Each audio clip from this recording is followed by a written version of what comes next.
This is the Mobile Tech Podcast, brought to you by worldpodcasts.com. Now here's your host, Tech Girl, Miriam Joie.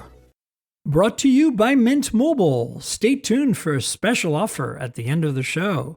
Hi, and welcome to the Mobile Tech Podcast. I'm your host, Miriam Joie, and today is Thursday, January 2nd, 2025. Happy New Year, everyone. And I've got the lovely Will Saddleberg here. Hi, Will. How are you? Hi, Miriam. I'm doing good. This is the most well-rested you will ever find me because I'm coming off mostly not working over the last 2 weeks. So it's like, I feel just like in time to get tired at CES. I was going to say, I'm looking down the barrel of like 9 days of work in front of me without a break, but I'm well-rested now, and that's all that matters. Are you the only one from your team going? No, Taylor Kearns is going, and then in the more of the like ValNet admin side, Daniel Bader. No, but I was wondering simply because, it's not a phone show, and you're a phone guy. It's like, not. Me, I go mostly because I have Stockholm syndrome at this point, like 15, 20 years of going. Yeah. Do I need to be there? Probably not. Like I could, there's some car stuff that's interesting. I think it's mostly more like opportunistic for me, Yeah. It's like I don't know. There is, I agree with you. It's like not, it's for both of us really. And we're going to talk about CES predictions. And that was like my big note was that it's like the stuff that I will be most excited about throughout 2025 will not be at the show because it's not a mobile show. Exactly. We'll see a couple things. TCL is always there. But for the most part, it is just like, it is okay. I mean, it's going to be an AI show, but it's here's a big open space, go explore. And I don't know. I kind of like that. I feel like this is more of me filling the role as like the events guy at Android Police and instead of the phones guy, where like I asked James, our editor in chief beforehand, like, hey, do you want me to like pretend to be the phones guy still while I'm there, or am I just like a blogger? And he's like, you're a blogger. Like, do not worry about the fact that you're. That's how I did it when I was at Engadget too. Even though exactly. We all had to cover whatever, and I'm good with that. And that's kind of why I go for the podcast too, because there's some cool stuff. Like I'm looking forward to seeing some cool AR glasses. I'm sure there'll be a bunch of those. Looking, maybe some interesting wearables. Obviously, there's all the car stuff that is going to be invariably there, and then. I don't know. There'll be a few things, as you said, TCL, and of course, tons of laptops. And I do not directly cover laptops, but I do. Same. It's mobile tech. So I'm kind of curious. And there's been a renaissance. Like we talked about this with Rich last week, right? Like last year was such a big year for laptops because of Snapdragon X Elite, because of Lunar Lake Intel. And I'm excited to see what comes up. And I'm mostly, Lenovo at every trade show comes up with some crazy, like the rumors of this rollable, like every year they do something crazy. Every show, IFA, same thing, and then there's like Computex, of course. And so I'm kind of also going for that. Like I'm sure Asus will kind of have something exciting to show, Dell, HP, who knows? So that's kind of also why I'm there. And, to do a podcast, of course, which I still have to figure out when, and then, of course. But yeah, that's kind of why it's a lot of people ask me like, aren't you kind of done with it since it's not really that in your wheelhouse? And Stockholm Syndrome is a thing. It's like being a Pixel fan. You can never escape. Okay. Like, we should talk about that because I have been feeling that way. No. But I think like for me, CS is also kind of like I love the desert, even though I'm not a big fan of Vegas per se. It's that crisp, cold air. It's like I have so many strong memories of my early days as a tech journalist. Like the first trade show I ever did was CES, and it was with Engadget. Like I had never done any kind of event. And they took me with them to CES. Nuts. And I tell you, that was baptism by fire. Like that was like, holy crap balls. I was not ready for that. And so the next thing is I learned so much there. And I think because I have all these fond memories of it, and because it's kind of like everything mixes up and mashes together year after year, it all kind of comes back, and I feel so energized when I'm there. I don't sleep enough, I don't eat well, I walk a ton, which is really good, like lots of walking, but I don't think it's healthy per se, but it's kind of exhilarating. And I try to explain this to people. And that's what I mean by Stockholm Syndrome. It's probably not good for me, but at the same time, as long as I still have enough health to do it, I'm going to try. And because I love tech, and there's always something that makes me go like, I'm glad I came. There it is. That's the thing. I don't know. Like a lot of people that listen to the show, maybe you do know this as well. Well, is I used to work at Burning Man, right? Like not anymore, Yes. but I used to have a job there, and I went for like a decade and a half, almost 20 years, and it's the same thing. It's like every year is different, but every year is the same, right? And it's like you kind of go because it's a lot of work, and you have to clean up afterwards, and it's it's sometimes really rough, but there's some kind of like community around it, and some wowing thing that happens that makes you go like, oh yeah, that's why I came. All this hard work, all this BS I had to deal with was for this, and that's kind of how I feel about CES.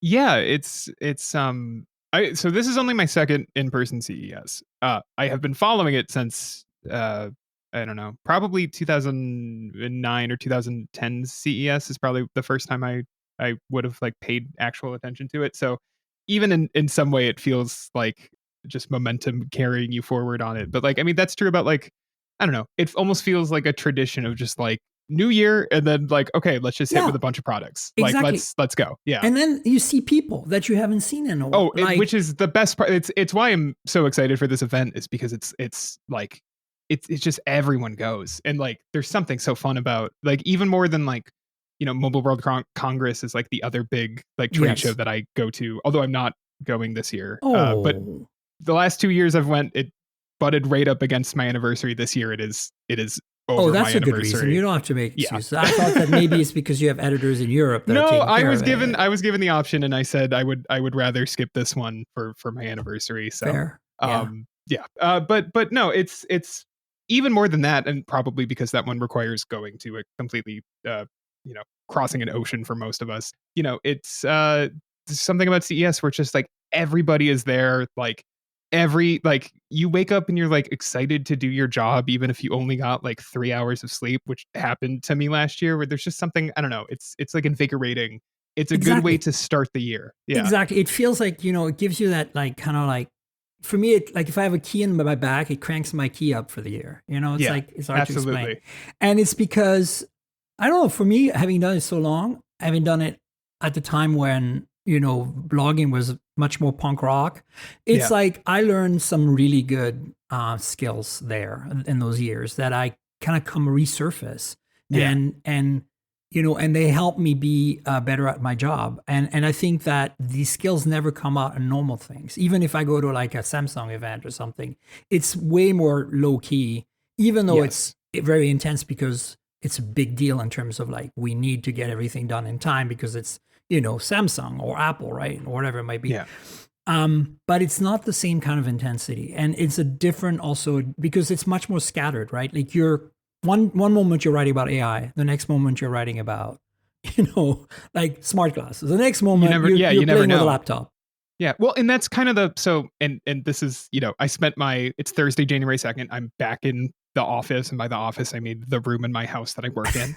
And it's I spent like the morning going through and being like, okay, I have like 75% of my schedule written down for like actual appointments, but let me go through, make sure these are right, do the last 25%, go through my email throughout the holidays, see if there's anything in there. And all of that is good and fine. And like every trade show I've ever covered, I always end up being like, I'm going to make less appointments this time. And then that never happens. I have 20 appointments, and I'm like, I don't know how this happened.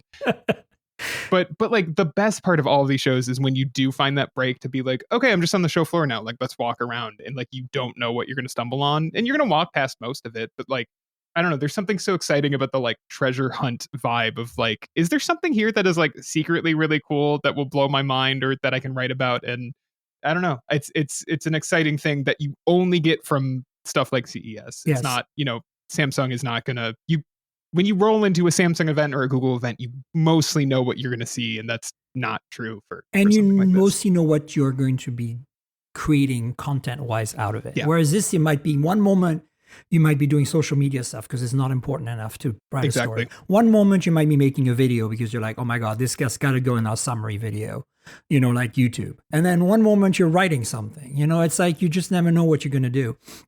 I mean, you have an idea day to day. And also the other thing, a lot of people, since we're talking about secrets of CES, another thing that people don't understand is that, yes, on meetings, I try to obviously not cancel. And if I do, I cancel them in advance. But I have a lot of things in my calendar that are basically in the calendar, but will never happen. Like that's the other thing people don't understand. It's like you have so many conflicts and you stuff yourself with stuff in your calendar, part of the pun. And then you just go like, okay, you in the morning, like, or the night before, you look at it and you're like, this is not happening. This is not happening. And you pace yourself based on that because, like, for example, press conferences, like you have to understand, like LG wants me to go to press conference at 8 in the morning. Yeah. Awesome. I said yes because it's LG. But will I probably go? No, because it's 8 in the morning. And I know I'll be up till 5 writing something and I'll want to sleep till 10. And that Monday morning is all press conferences that we already have everything under embargo. I don't need to go to them, even though, I like the showmanship of it. And I like, but like. It's good to show your face too. But there's the relationship aspects, right? Yeah. There's that maintaining that PR relationship, a bunch of other stuff, right? It's a tricky balance, right? Like you have to, and this is, again, it's very inside baseball, but you have to be like, okay. And to your point, I actually, one of the things that I was going through our like AP spreadsheet this morning, like going through and being like, actually, I'm going to add what everything is to this list so that I can be like, oh, that's a booth tour. Oh, that's like a keynote. Oh, that's like a reception or a dinner or whatever. So that I know at first glance, like, okay, if for some reason I miss like Samsung's AI keynote, I'm RSVP'd for it, but it's not like the end of the world. There will be like 500 people there or whatever. Like, it's versus a one-on-one meeting where it's like, I made an appointment with you for one-on-one. I'm not going to miss this interview. Don't miss you know what I mean? You don't miss exactly. But like, for example, press conference, I said yes, and I might not go. But if I do end up, waking up at 7:30, I'll go to the 8 o'clock. You're there. The LG keynote. Absolutely. And the other thing is also, I'll send them a thank you. I'm sorry I couldn't make it. Yeah. And that still maintains a relationship. The other thing to keep in mind for those of you out there who are budding, content creators is that you have, we don't party that much. A lot of people think we go there and it's party time. Like in the evening, there's dinners and cocktail hours and things, but they're all overlapping. And some of them with commitment. Like I have a sponsor and I have to go to my sponsor stuff because that's how it works. And so I can't skip those. That means that I have to say no to some other things. Like I had to say no to Verizon. They have a dinner and I want to go and I'm bummed that I can't go. And the point is that, we don't party that much. Trust me. Most of it is spent maybe a couple of drinks with all of our colleagues because that's the only moment that day that we've actually been able to interact as media, because half the time we see each other in passing in hallways and we literally wave at each other and we do not have time to stop and chit chat. Like that's how crazy busy CES is. So, I think a lot of people don't know that. And I think they think we go there and it's party time. Now, maybe it's different for content creators and, TikTokers. I don't know. Right. But I know that even our YouTube friends are super busy. Right. Oh yeah. It's one of those things where you like, something like Mobile World Congress is mostly in like the show floor. It's at the convention center in Barcelona. And you're kind of, once you're there, you can kind of be locked in there for the most part.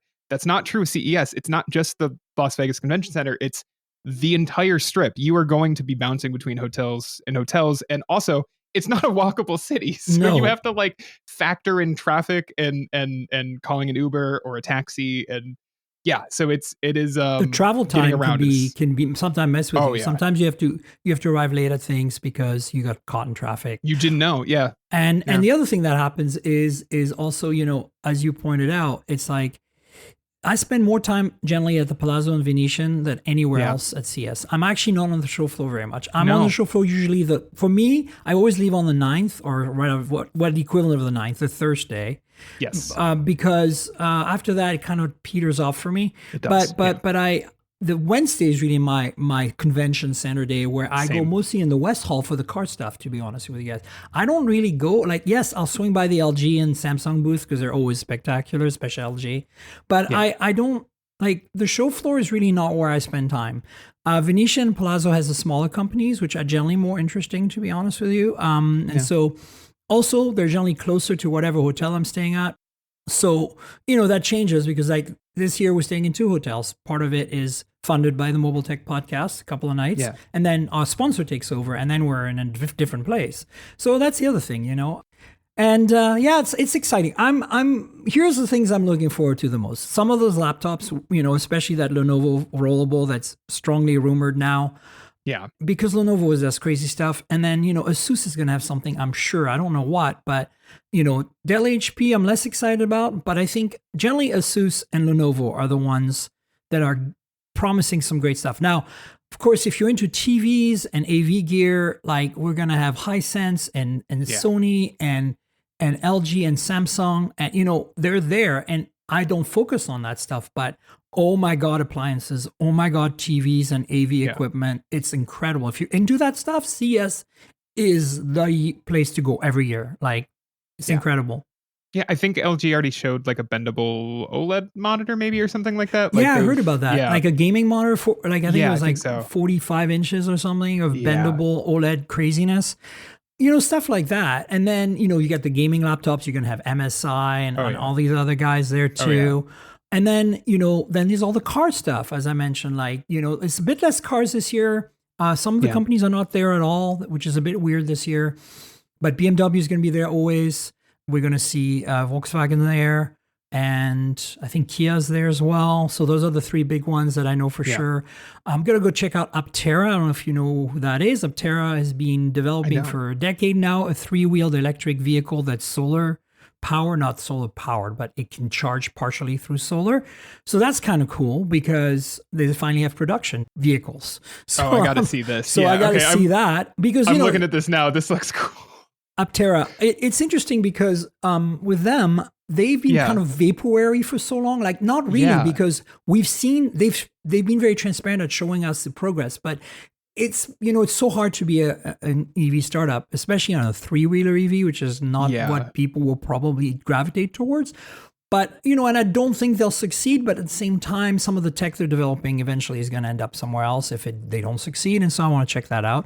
Other interesting things is I'm sure we're going to have some kind of like, whatever, flying cars, essentially drones for passengers that are automated, and a bunch of those that are probably not going to be FAA approved and not going to be able to fly.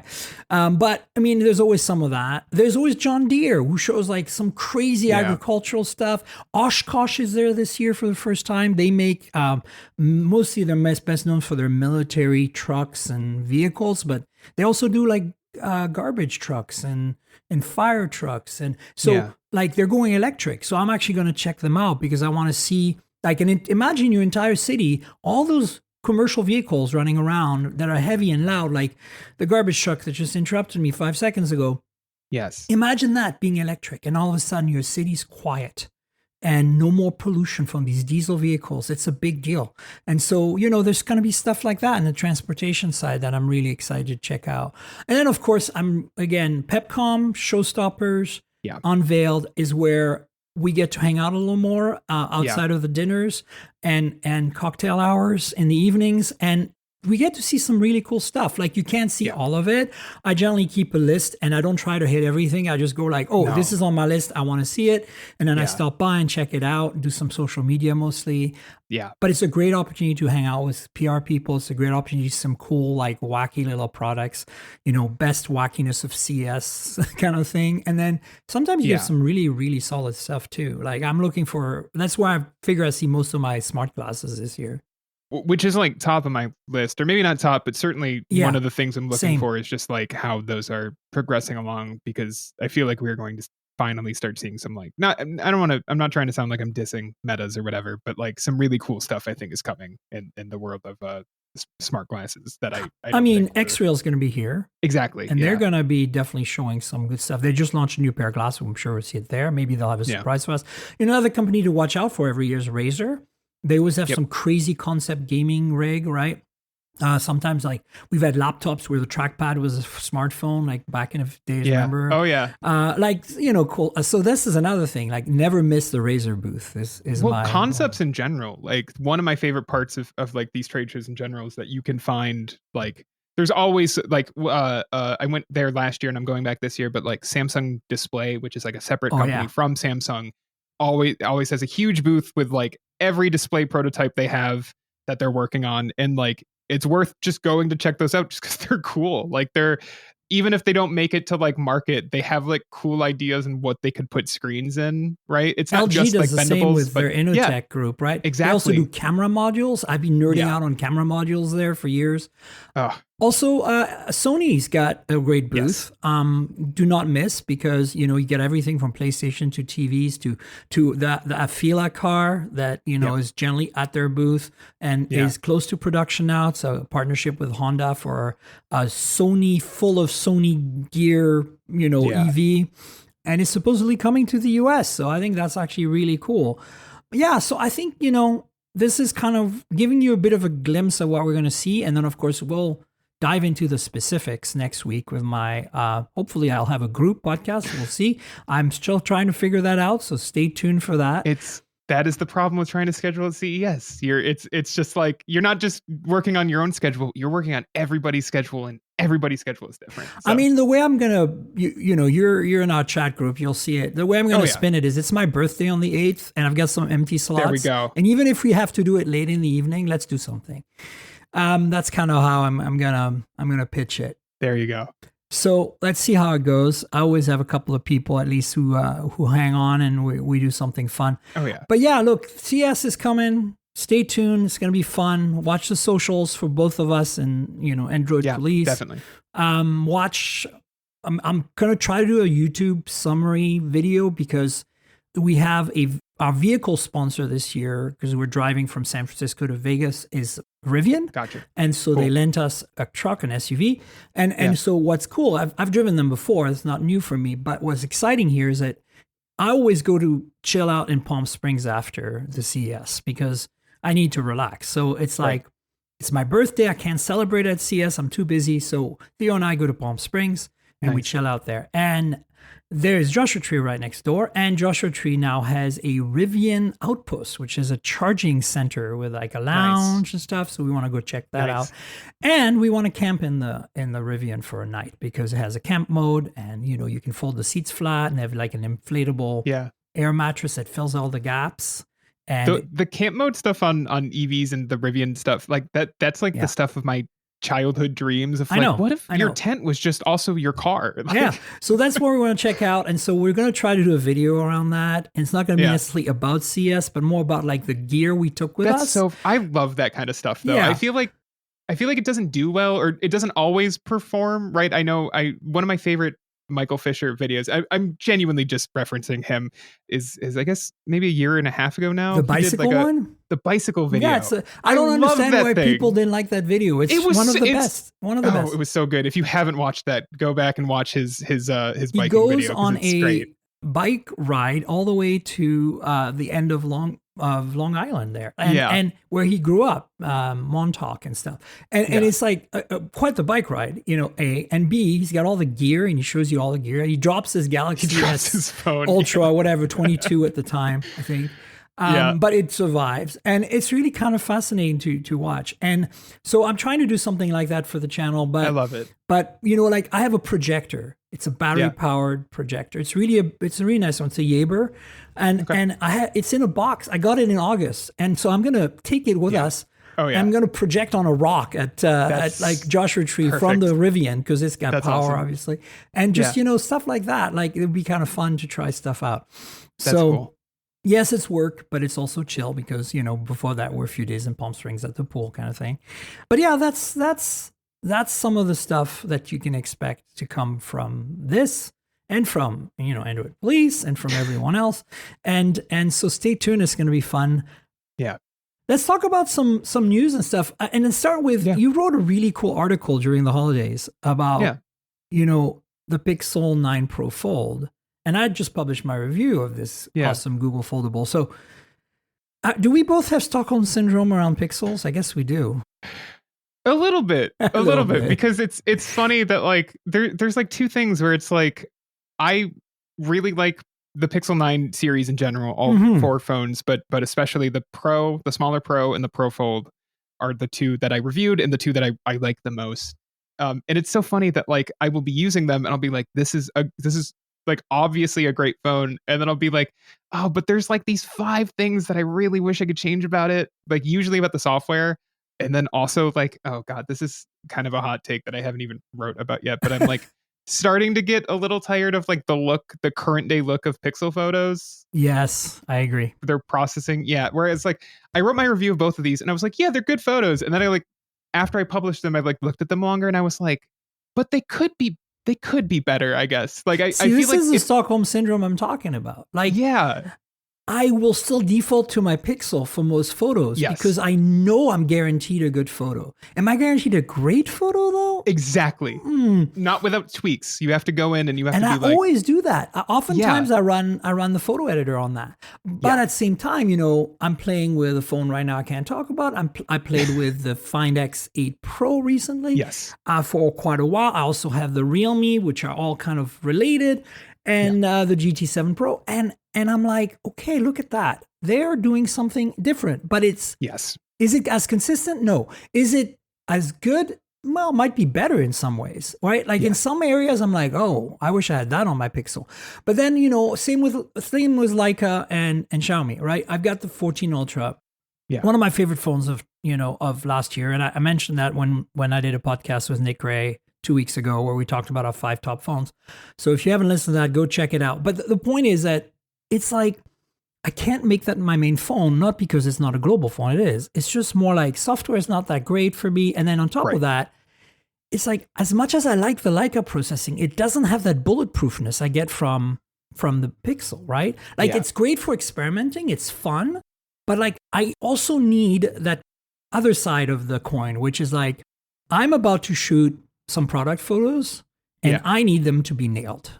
Yeah. I want to be able to maybe set the white balance, frame them, and not have to edit them after. That's the whole point. Like, and you're going to say, why don't you use a real camera? I could, and I used to for a long time. I did that. But I'm the mobile tech podcast. My whole premise from day one with the show and from day one as a blogger, because I started with mobile phones and mobile photography, was that I'm going to use mobile devices to capture as much content as possible. So I've been using camera phones for all my review photos of the devices you see on Hot Hardware, for example, are all shot with Pixel.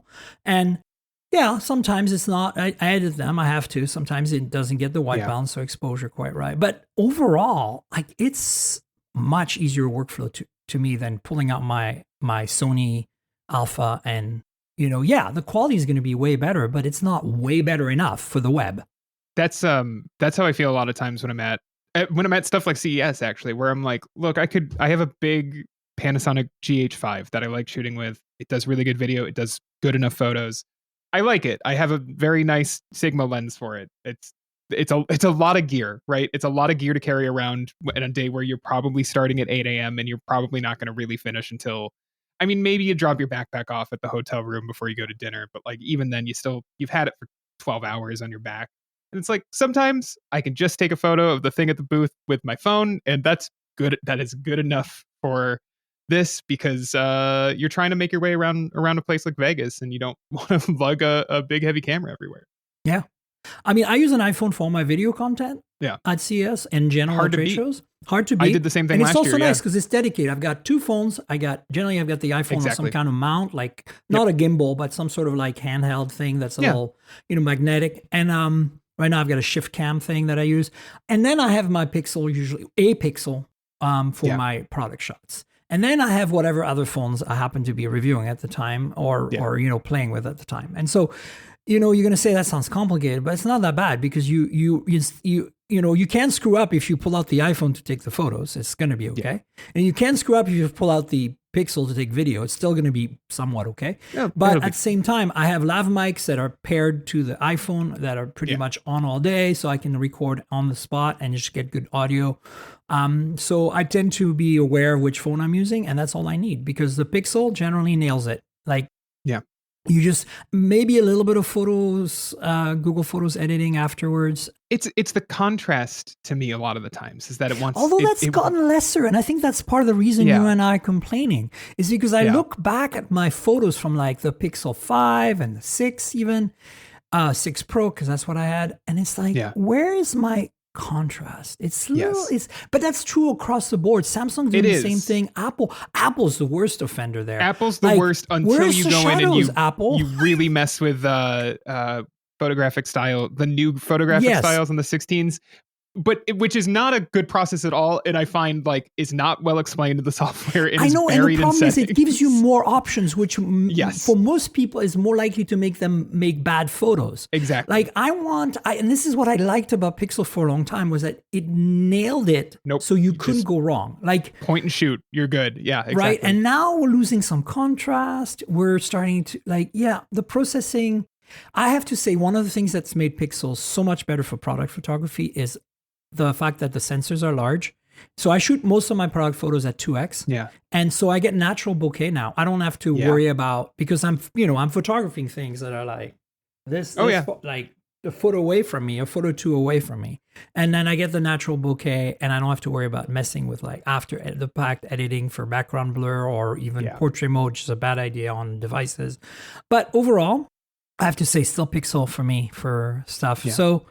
So the reason I'm bringing this up is you feel like me that the Pixel 9 Pro Fold could possibly be the best improved phone of last year, number one, possibly the best phone of last year. I love all the 9 series, to be frank. Yeah, but I'm super enamored with the Fold.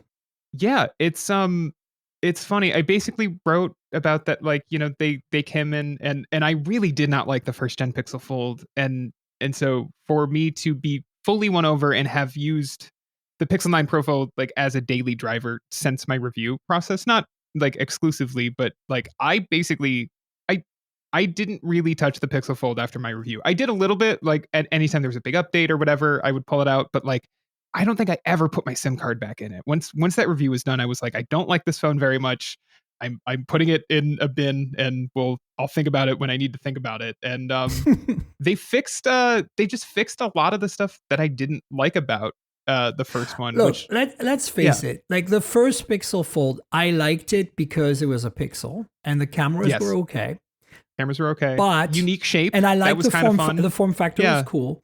But it was a freaking prototype. I took it to Korea for the Samsung event, summer 23. As kind of like let's play with this for a few days because I finally have some time and I haven't had time. Yeah. And it spent the entire time there burning a hole in my hand because it was so hot outside. It was 105. It just literally, I thought the battery was gonna blow up in my hand. It was so bad. When we were outside, I was really worried that thing was gonna just die. I had a similar thing. Yeah. But it was so hot. I'm just like, there's no way I can use this on the daily because, like, of course I live in a very temperate place. San Francisco and Vancouver are very temperate, but I can't afford the fact that it's a work. If it's going to be my main phone, it's going to be a work device. It needs to be able to handle anything, right? Oof. It was so funny. So like the Pixel 7 Pro was my first like big phone review. It wasn't my first phone review at AP, but it was my first big phone review. It was the first one after they made me phones editor. They gave me that title. And I remember being like, fairly maybe not impressed, but I was like, yeah, like this is because I had the regular Pixel 6, and I was like, the second gen sensor chip made a big enough improvement over the first gen that I feel better using this phone. But it was like October in Buffalo when I was reviewing this thing, so I was like, yeah, it gets warm, I guess. And then like the summer of 2023 rolled around, and all of those Tensor G2 phones were like, oh, this is like a portable hand heater. Like that's what that does in your pocket. And the Fold, because of the thin chassis, like I remember, I don't know, within a day of getting it, I like took it into our backyard, and we had like a hammock set up, and I was laying in the sun on the hammock. Could not have been longer than 15 minutes, and I couldn't touch it. I was like getting warnings that the phone had to cool down. It had shifted to like 30 hertz on the display. Like it was.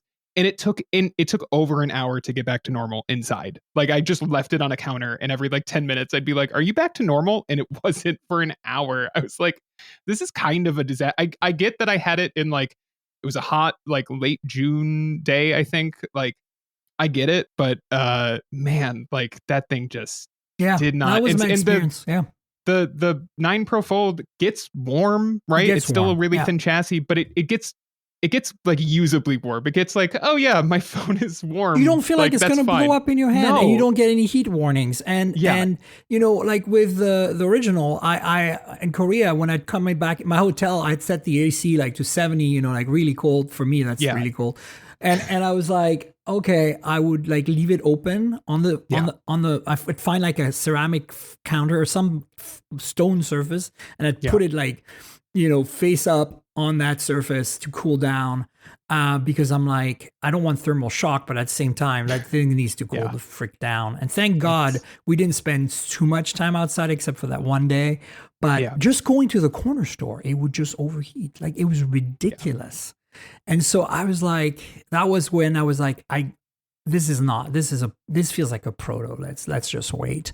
But this after, and again, I think you mentioned this before we started the recording, within the context of a previous folding phone, the OnePlus Open, that we both absolutely loved. But loved it. For me, it was just like, this is the first time, because I don't always have access to, like, I have access to a lot of Chinese phones, as everybody knows that's listening, but I don't always get all the highest end ones. Like, I'm glad when I get the Xiaomi Ultras, but it's not every year. Same with the Ultras from Oppo, the Fine series. I got the 7 Ultra, the X7 Ultra this past year, but don't know if I'll get the X8 Ultra. I hope I do. But anyway, the point is that I haven't gotten a lot of the folding phones from China. Like, none of the Vivos, none of the Xiaomis. I didn't get the Honor Magic V3. I borrowed Nick Gray's, who was very kind enough to let me play with his for like the last 3 months. And then that, because I really needed a point of reference as to what a thin phone can be like. And it's brilliant, except for the software. But the point I'm making is that the Open was really the first phone that's accessible to North American customers that was a proper folding phone, like what China delivers. And at the time, it blew me away. And when I wrote in my review for Hot Hardware, I was like, basically my whole take was, forget Samsung, go with this. Agreed. And my editor was like, are you kidding? Like, seriously? And I'm like, yeah, dude, like, because my editors don't really take OnePlus seriously. I think that's true of a lot of the public too. Like, yeah, they do. And I'm like, like, I would 100% get this over any folding phone, especially at the time, the Fold 5 had just come out, which just was a rehash of the Fold 4, basically. Oh, no, it folded flat now. There was no gap anymore. A thing that everyone else had already figured out. So the Open comes out. This is one of the first proper cameras from OnePlus. Really proper. Like, Oppo has done proper cameras before, but they never really translated over to OnePlus. And then this was like, oh, wow, okay. Yeah, after it took a few software updates to get there, but it was really great. Impressive. And then the only thing missing was while I was charging. And honestly, with that giant camera hump, it's really hard to do anyway. So I was like, So then I used it for almost the entire year. Like, I had it as my secondary Android phone. I had my Pixel 8 Pro in one pocket and my Open in the other, because I was like, I want the Pixel goodness for the phone calls and stuff. So my SIM's in that one, my main SIM, but my other SIM's in this one because I love like productivity. I watch so much Netflix on planes. I wrote entire articles on that phone. Like, it's incredible. And I look back at it. I just updated it to 15 the other day, and I was like, that anti-glare display is still better than anything else. It's killer. It's been closed for weeks now, and there's still no crease when I open it. Like, holy crap, they nailed it. So I can't wait to see what they do with Gen 2. But back to the Pixel, I feel like the Pixel 9 Pro Fold gives you like 90% of that hardware experience. Like, you don't get the display's a little glossier, but it's slightly thinner. It's a little wider and taller. But the point is, overall, it's also slightly heavier. But the point is, overall, you're very close to a OnePlus Open experience. You got the great cameras, even though the sensors aren't as big, mostly because of Google's image processing. Yeah. But I'm always impressed. Like, I'm like, is this really possible to get this zoom quality out of a 10 megapixel? Like, sensor fusion and obviously super res zoom. But I'm just like, that's kind of obscene. Like, you look at the specs of the cameras and you're like, really? Like, and then you look at the photos, you're like, oh yeah, really? I know. I remember we were all in that Open briefing together at the Edge in New York, and I feel like all of us, when they brought the camera specs out, I think all of us were like, okay guys, like, sure, whatever you want to tell us about the camera, like, we'll see. Because like, in general, like, foldables are just at a loss when it comes to there's just less space, and so it's like they're being like, it's the camera, the photos are gonna it's the best camera you'll find on a foldable. Like you're really going to be impressed. And we were like, all right, guys, sure, whatever you say. And then like we started taking photos of it. And we were like, I think everyone was like, wait, this takes like really good photos with really excellent color science. And I like looking at them. And I took some portraits. The first things I did was take some portraits of Theo on the edge balcony thing there when it was raining. And I'm like, wait, come again? Like, what? I'm used to Oppo. I know what they can do with the Find series, but this is Find series on a folding phone for OnePlus. Exactly. What is going on here? And it's just really impressive. And I still think, this is one of my favorite phones. So this is, what I wrote. Like, I think the two hardest folding, well, not generally reviews, because I don't really write that many reviews for hot hardware. I just try to do maybe 5-6 a year at most, because I only hit the big phones and mostly the folding phones. So I wrote the hardest one to write was the Z Fold 6, because I kind of feel like it's a turd. Like, that's just me. Okay. Like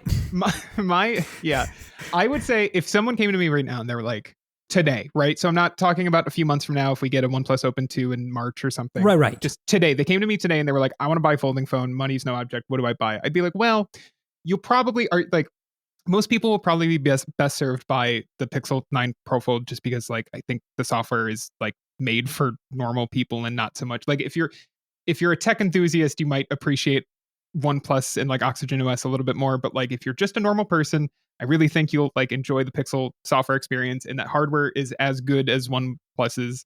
But my next pick would be the OnePlus Open, and then I'd be like, are you in Samsung's ecosystem? Then maybe consider the Z Fold 6, but it would be like the third option, and it's not close. It would take me a while before I was like, well, you could consider the Samsung one, unless they were like, I have a Galaxy Watch 6 and Samsung earbuds and et cetera, Yeah.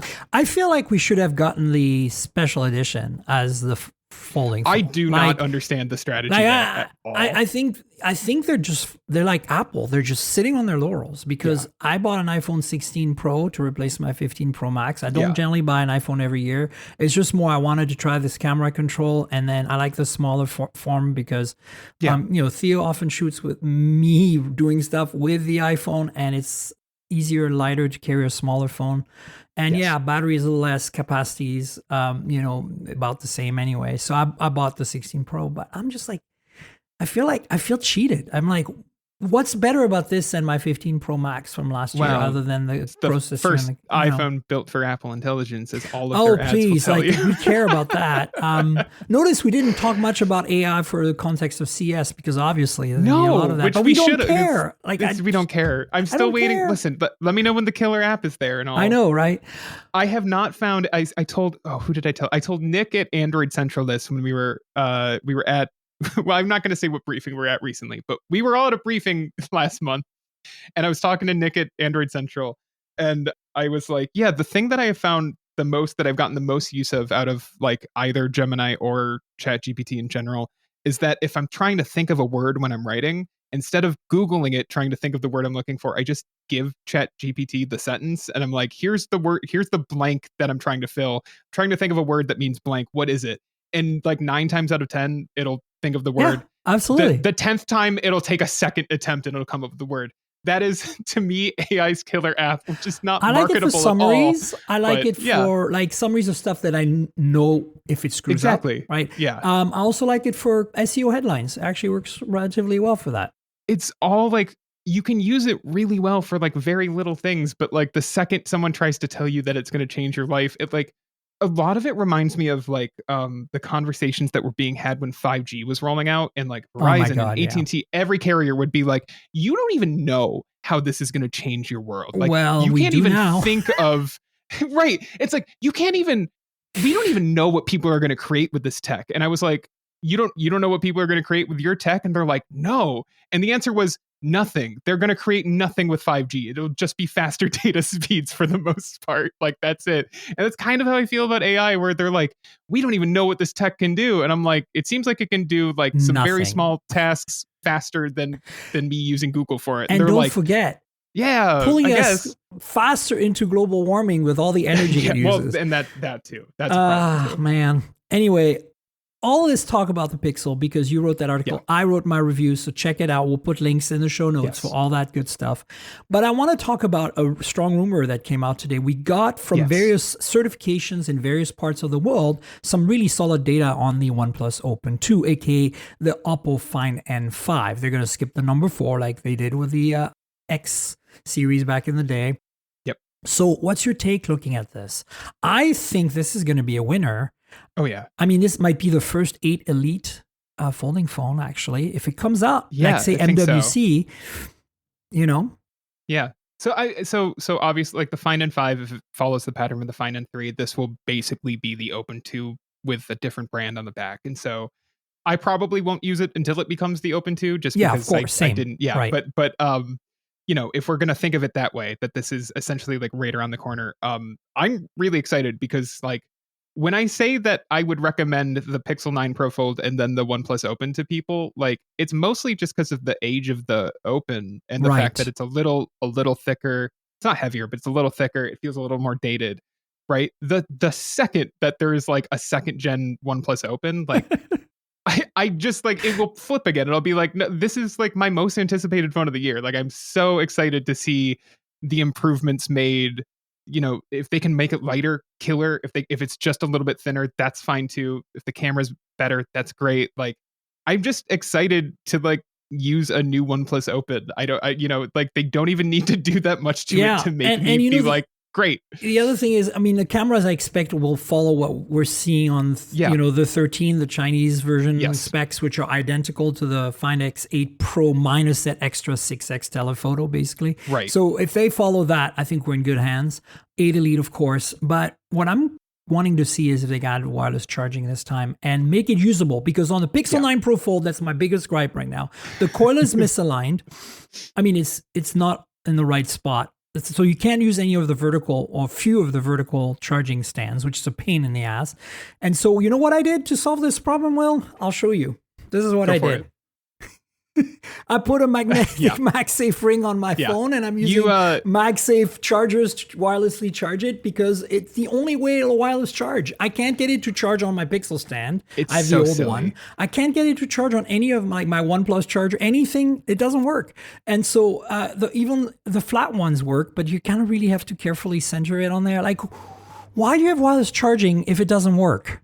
I have just like a basic like wireless charger stand on my desk, right? And it can, when I was reviewing the Pixel 9 Pro Fold, you can get it. So you had to basically hold it. You had to kind of hold it there and then slowly set it down. And if you did it just right, it would charge. But you had to be really gentle about it. And I can't imagine doing that like right before bed. Like there's no way I would ever charge this phone like this before bed because you'd be so tired that you're just going to end up like slapping it on and then it won't charge. You're going to wake up to a dead Pixel or whatever. Yeah, it's a problem that's going to kind of face all of these foldables, I think, as we get thinner, as the chassis gets thinner, the camera bump is going to stay thick. And because of that, a lot of these. So, you know, Qi 2 being built in would be kind of essential. We've seen the Chinese OnePlus 13 at the very least doesn't have Qi 2, but has it in so does Oppo. Oppo has the accessories. Exactly. Yeah, exactly. Yeah, which is an improvement. Like I like seeing first parties. You know, I still would rather have it in there, but Me too. Slow steps, I guess. Like it's better than nothing. Let's see what happens at CES with the wireless WPC Power Consortium. Yeah, that's it. Yeah, wireless power consortium. So anyway, so let's see what happens with that. That's one of the exciting bits of leakage we got this week. Another one is that the OnePlus 13R, which is supposed to be pretty much a copy of the Ace 5, has a telephoto instead of that 2 megapixel sticker cam that is on the specs of the Ace 5. So what do you think of that rumor? I think it might work out because I wouldn't, first of all, for who posted this, pretty reliable leaker. But more importantly, I feel like they need to step it up. They can't just have a better processor and call it a day, right? From last year, right? Last year's cameras were, but they aren't great. So maybe my biggest problem with the 12R was the camera performance. A phone I generally liked for $500, like the 12R. It's great.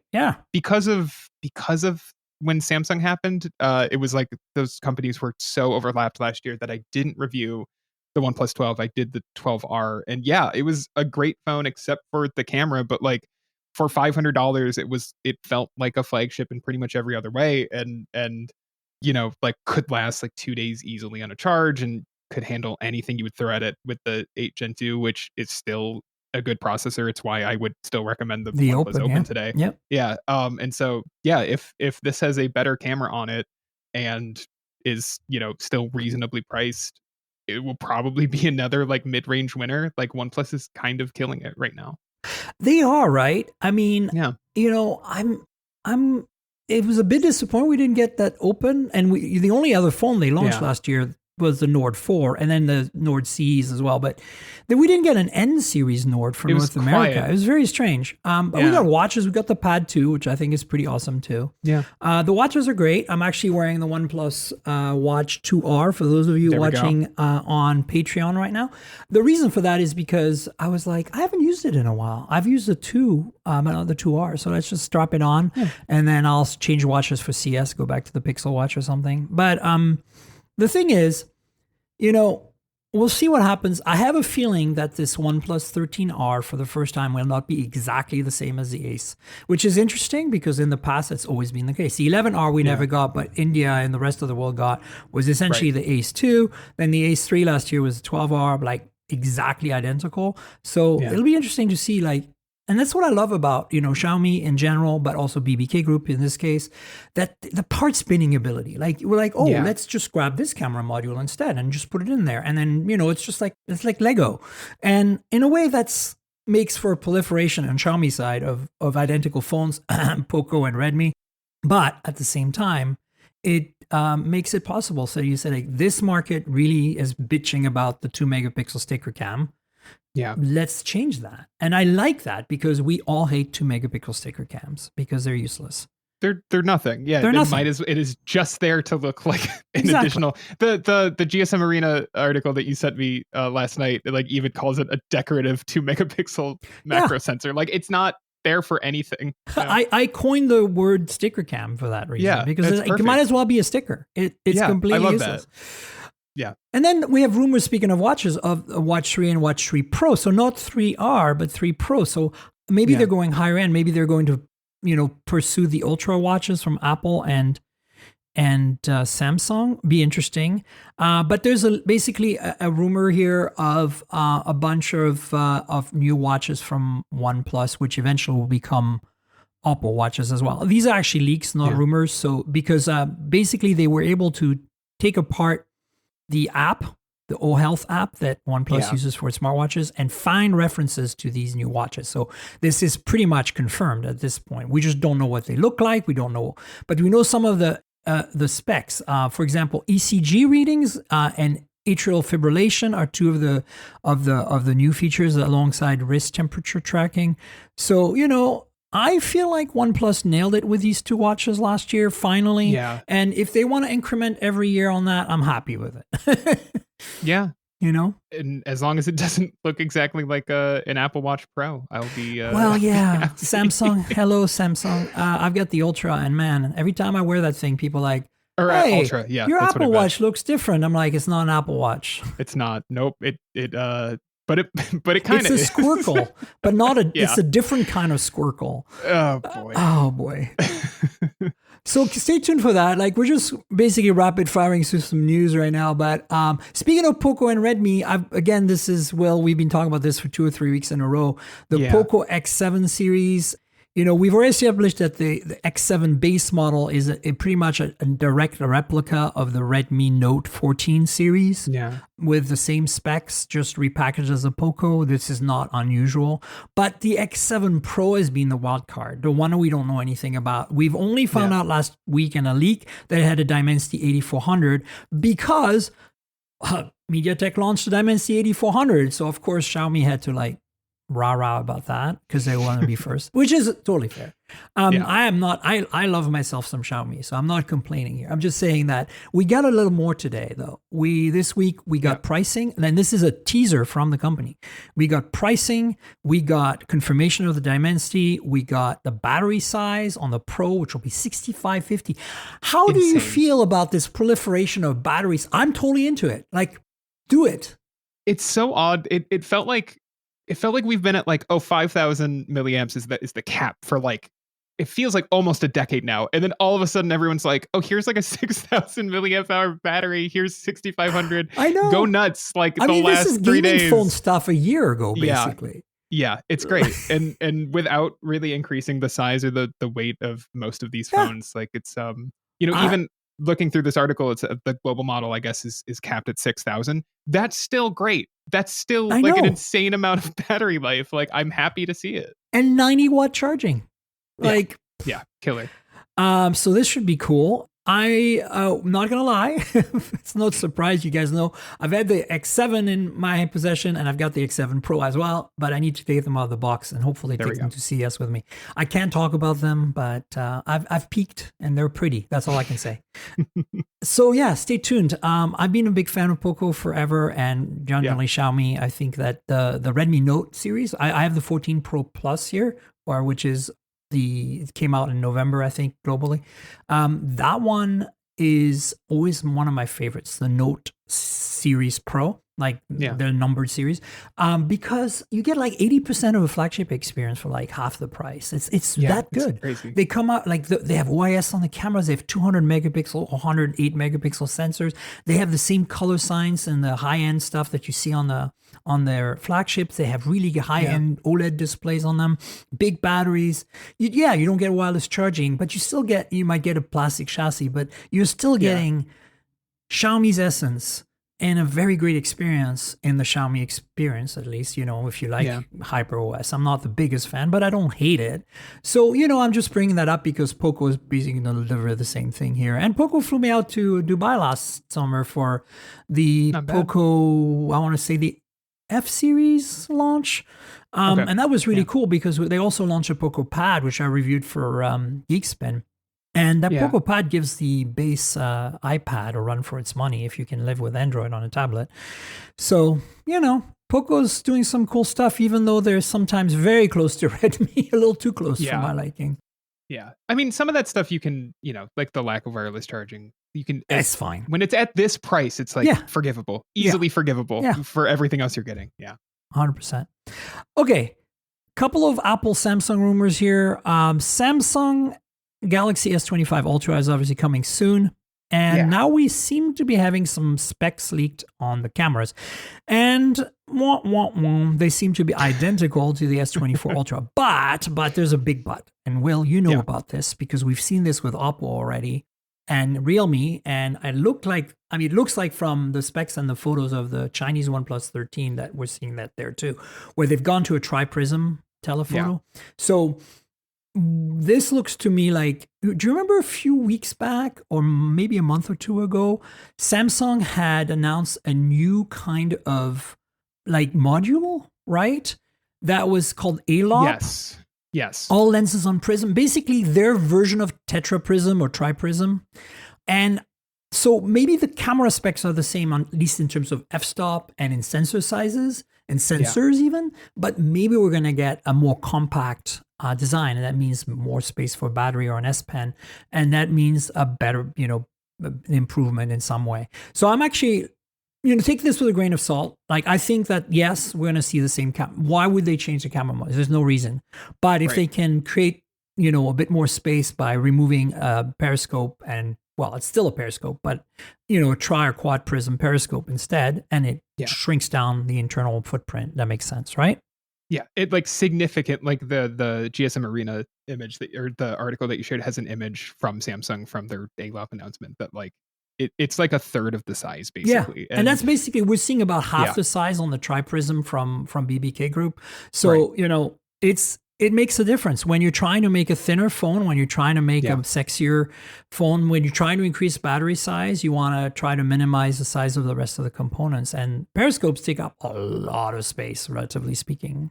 So the thing I would say is that like my issue with the S24 Ultra's camera performance had like nothing to do with the hardware side. No, it's the image processing. It's potato. It's like I cannot take a photo with a Samsung phone and be satisfied with the result. No. And I hate to say that because I really love the versatility of that camera system. Yeah, it's a bummer. Every year I ask, have you fixed the camera processing? And every year they tell me yes. And every year I go out and I'm like, no, you didn't. That's because we are catering to Korean tastes. Yeah. Their color science is totally like, it's like, remember back in the day when Chinese phones had their, like you could tell a Chinese phone was tuned for China.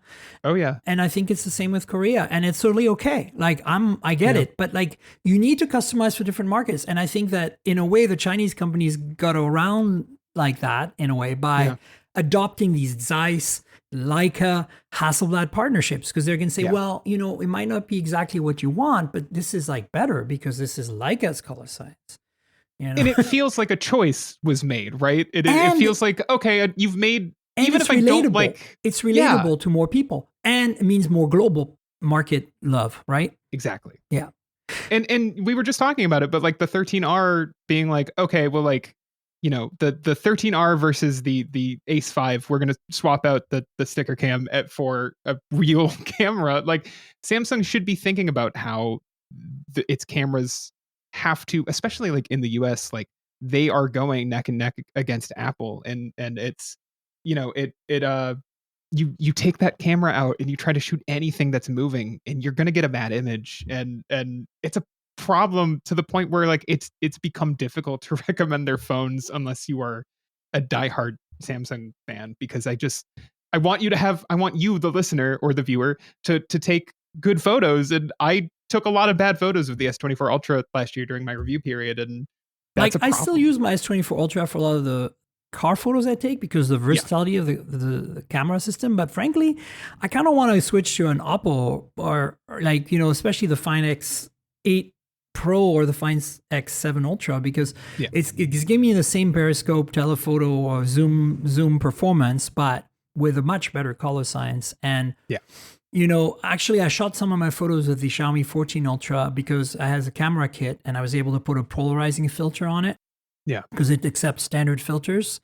And so, you know, when you shoot cars, like reflections are a big problem, and having a polarizer just solves the problem. So I'm kind of like reevaluating my having always an S24 or in this case 25 Ultra in my bag, because I'm not using it as much as I used to. No. I'm actually going to my Pixel for a lot of my car photos now, whereas there was a time when all I did for car photos was Samsung. And I want Samsung to do better, and it's the same with Apple. Like I feel like because they're so prominent in North America, they're just not caring about the competition, and because of that, it's laziness and complacency. And it's like people are going to say, "But Miriam, look at the S24 Ultra; it's everything but the kitchen sink." And I'm like, "Yeah, but the software sucks. The color science isn't good. Like, you know." Give me a bit slightly underachieving hardware, maybe, like just tone it down maybe if you have to. Give me an S24 Plus, but give me software that competes with the best from BBK Group, the best from Xiaomi, the best from Pixel, Google. Like Google's software is like just, you know, like it's rock solid. Yeah. I don't understand it, but I also feel like, you know, they have their own Stockholm syndrome over there in Samsung, and people who are Samsung people will never be anything but Samsung people. Same with Apple. But, you know, anyway, like stay tuned. Speaking of Apple, actually, the rumor to this week is that there's two actually, but I only put one down, is that the iPhone 17 family will all have high refresh rate screens finally. But of course, Apple is going to Apple, and the 17 regular and Plus will have, and maybe the 17 Air will have a 90 hertz display, because we now know that the Air is going to slot between the regulars and the Pros, probably price-wise, which actually is really interesting. I thought they would go fully high-end on that. Yeah. But then the Pros will have the ProMotion 120 hertz. Will they call it ProMotion at 90 hertz, or like come up with a new name? Who knows? Air Motion. It's right there. Oh my God, Will, you need to go work at Apple. Put me in. I bet they pay well. Oh, I'm sure they do, but then you have to deal with Apple all the time. So, you're right. Yeah. I quit. Yeah, that's the biggest problem. You know, as somebody who's been doing this a long time, I've been offered jobs at various companies, some big, and it's really hard for me to be like, do I want to only work and use X device? The pivot to the world of PR or something is it's like one thing when you do agency, then you can, you know, do different products, but like exactly. Do like I want to cheerlead for one? Yeah, company, when you want to, when you have to drink yeah. the Kool-Aid, and then if they make a wrong decision company wide, you're stuck with it because you're like, now I have to pitch this crap. Yep. It's a tough one. Yeah. Yeah. There are better companies than others. Like if you're given the choice, I'd rather PR for Google or OnePlus than Apple or Samsung, for example. But yeah, it's interesting. And then, so that's it. We also have, I didn't put it in, but the rumors the iPhone SE price is not going to go much higher than 500, which is great. That's good. Yeah. You know, especially since it's going to get essentially the iPhone 16 specs minus the many cameras and with more bezel and stuff. I think that that would be a killer phone for that money. Oh, yeah. But the final thing, I just want to remind everyone, since it's January 2nd, this is more of a PSA, and it's kind of a good PSA because thank God for Europe. Today or yesterday, January 1st, officially, you cannot sell a device in Europe without USB Type-C. Yeah, with like a handful of exceptions. Like, like there's a PlayStation 5. But you know, this is great. This is fantastic. This is like USB-C, all the things. And I know a lot of people are like, wow, but you know, there's a lot of issues around that. There's a big asterisk hanging off of that. And I agree. But the reality is now with companies like Anker and others that are just really coming out only with PD chargers, with 30 watt minimum, with cables that can handle the high data rates and the high wattage, 100 watt, whatever. It's getting to the point where you might have a bunch of old USB-C cables and maybe it's time to retire them because all the new stuff you're going to buy now is going to be very interchangeable and very interoperable. And that's freaking awesome. I have not had like, okay, I can think of like 2 products in my house that are charged with USB-C that can be kind of weird about what cable or what charger brick you're using. And otherwise, like, at this point, I can basically just plug anything into anything and it'll power up. I have one of those hand massagers, you know, the ones you put on your back, that's USB-C. I have what else do I have? I have a little cordless screwdriver that's USB-C. I have a soldering iron that's, you know, for electronics, that's USB-C. I mean, it's a godsend. Like having USB-C on all the things. I have a fan. I have 2. There's somewhere over here. I have 2 little camping fans that go on our back patio in the summer just to get some ventilation going. Those charge with USB-C. I have a blender, a portable blender with USB-C. Like, I'm just saying, like, it's not just cat toys. It's not just mobile tech, okay? Like, it's mobile it's everything. toys too. Like, it's huge though because it's. You think of it, it's like, oh, great, I can, my laptop and my phone and my Nintendo Switch or whatever, will all charge with USB-C. It's like, you're not thinking big enough. Like, the things in your life that you don't think of as rechargeable, like, those are all USB-C now. And so it's great because it's like, oh, I need to power up. Like, genuinely, we bought, like, our cats a couple toys last month. And, like, they all used to be micro USB, and now they're all USB-C. It's fantastic that, like, these like $15 cat toys on Amazon are like that have like motors or whatever in them are USB-C. Do you know, by the way, for those of you who are a little more electronic savvy and can fiddle with electronics a bit, that you can buy these little boards on Amazon that are basically take in any voltage up to like 20 volts or something. And then can output, you can set them with dip switches to output, you know, whatever level of PD you want. Oh, that's cool. And so you can do things like have an old laptop, right, that requires whatever voltage, whatever. Well, you can have it input USB-C PD, like say 100 watt, and output 20 volt. You can set it to 20 volt, you know, 2 amps or whatever that laptop needs. Cut the cord off the old charger, connect it to that, and now you have a USB-C compatible. Perfect. Like it's that's where we're gotten to. So I feel like. That's why I put it in here. We need to celebrate this. And I know a lot of you Apple people are just like, yeah, but I just got my iPhone and now I have to change all my cables. Get with it. You already have a Mac and an iPad that has USB-C. What are you complaining about? It's so great that like, other than, I think my dad is on an older iPhone, but like otherwise, like every time I buy my parents something, it's great to be like, and you can just charge it with your MacBook charger. It's like, I don't have to like tell them anymore of like, you have to remember to have this cable. It's like, no, everything that you have now, except for like this phone that is due for an update anyway, is, you know, just, you can use that one cable and not think about it ever again. It's great. Every time normobs is what I call them, normal mobile users. Every time normobs see my Anker Nano 30 watt charger on an airplane or something, they're like, oh my, I'm like, yes, buy one. It's $19. You can do it. This is the charger that will do it all. And they're like, how is that possible? And then they show me their like 1 amp, 5 volt, they have an 5 watt, like USB-A charger. Came in the box and they're charging their 6. Lightning iPhone 12 or 14 with it. And I'm like, you're a fool. Like, just buy this thing and buy a lightning cable and you'll charge twice as fast. Yeah. Anyhow, we should wrap up. Will, do you want to tell folks where they can find you on the internet, whatever social media handles you're using these days? Yeah. And tell them about Android Police and stuff. Yeah, you can find me at Android Police. That's probably the easiest place to find me. I feel like social media has just been torn to shreds with how many, oh my God, it's bad. How much fragmentation, I suppose, there is at this point. I am on Threads. I don't post on it very often, but you can follow me there. I'm still on Twitter, which is terrible, but you can follow me there if you want. I am on Blue Sky. I don't post a lot there either. I think it's all Will_Saddleberg on those social apps. Follow me on Letterboxd, I guess.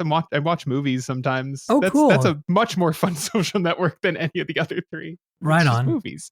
Yeah, and read all my stuff at Android Police. Follow the Android Police podcast I do with Daniel Bader if you don't already.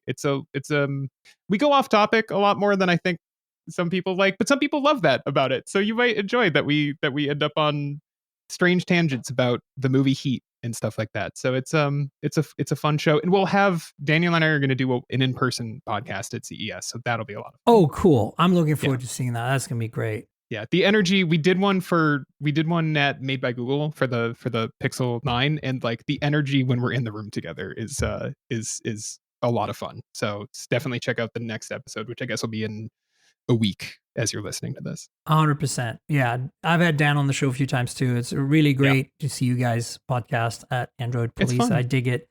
Folks, you know where to find me on the internet. I'm at Tankgirl. That's TNKGRL on all the socials. That's like the comic book character Tankgirl. Just drop all the vowels. And that's my handle on everything. I'm primarily on Threads and on Blue Sky and Instagram, of course, because Threads. Still on that horrible other one, but mostly because I've got a few leftover fans. If you're not switching over yet, please do, Yeah. It's a good idea. And so, follow me there, and then you can chat with me and Will on Threads about this podcast. If you have questions, comments. And then the podcast itself is at mobiletechpodcast.com. It's on all the major platforms, Spotify, Google, Apple, etc. Please subscribe if it's your first time here, and tell your friends and tell them to subscribe. If your app lets you rate or review the show, please consider doing that. Also, there's a YouTube channel, youtube.com/mobiletechpodcast. There's some videos there like hands-ons and unboxings and stuff. So check that out. You know how YouTube works. Like, subscribe, tell your friends, click the bell, all that good stuff. And then, of course, if you want to help me, and because, this is kind of like a thing I do, this podcast. It doesn't magically happen. I need your support. There's a Patreon. I would appreciate if you consider helping me out. One of the perks you get from Patreon is you get a video version of the podcast, and you get it a day in advance. So sometimes it's also a little longer because we go over time, or sometimes there's some funny bloopers in there. So consider joining Patreon and helping me out. $5 a month will buy you every show, every week. It's pretty good. In advance on video. And then there's other tiers if you want to spend less or more. So consider helping me out with Patreon. Patreon.com/TNKGRL is like my social media handle. So patreon.com/Tankgirl. And I want to thank our sponsor, Mint Mobile.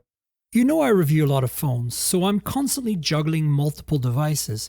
While that's fun, it also means I'm spending a lot of money for wireless service on multiple SIMs. Thankfully, there's Mint Mobile, and that's who I'm teaming up with for today's podcast. If you want to save money on your wireless service, switch to Mint Mobile. You've probably seen the Mint Mobile ads featuring Ryan Reynolds, but let me quickly tell you how fantastic their service is, especially for tech-savvy early adopters like us. Mint Mobile offers premium wireless for as low as $15 a month, and you don't have to sacrifice any coverage, speed, or data.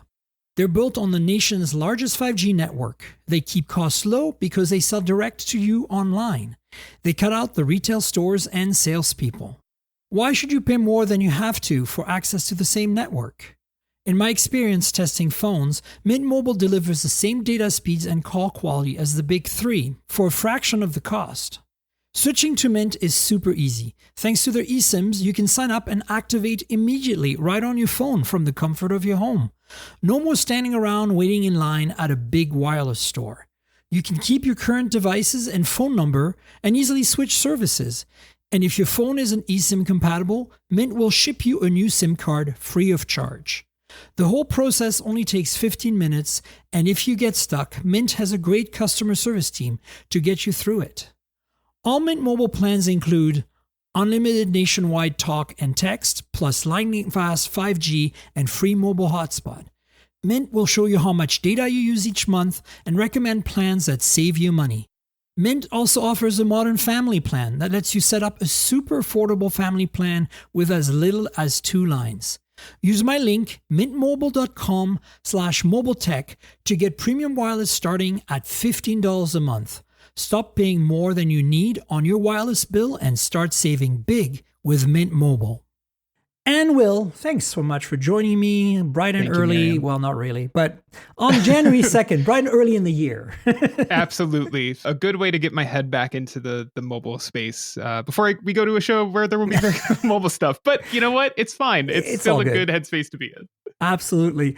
Well, I will have Will on again at some point in the future, folks. And Excellent. I will have a podcast at CES next week. So stay tuned for that. Until then, cheers, everybody. This has been the Mobile Tech Podcast with Tank Girl, proudly presented by worldpodcasts.com. You can visit us online at mobiletechpodcast.com.